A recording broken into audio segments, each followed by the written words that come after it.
রাজশাহীর তাহেরপুরের উজাল খলসি গ্রামে এই মেলাটার শুরু বহু বছর আগে। তখন ছিল ঘোড়া দৌড়ের মেলা।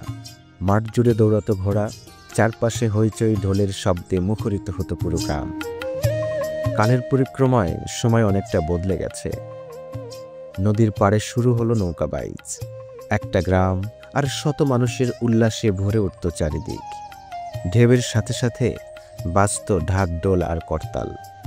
মানুষের চোখে থাকত শুধু আনন্দের ঝিলিক। আর এখন এই মেলা পরিচিত জামাই মেলা নামে।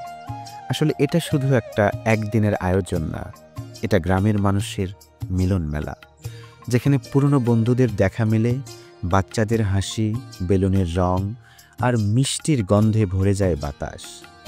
এই মেলাটা বদলেছে সময়ের সাথে সাথে, কিন্তু হারায়নি গ্রামের প্রাণ। আজও এই মাঠে যখন ঢোল বাজে, গান বাজে, তখন মনে হয় পুরনো দিনের সেই ঘোড়াদৌড় এখনো কোথাও যেন বেঁচে আছে মানুষের অন্তরে।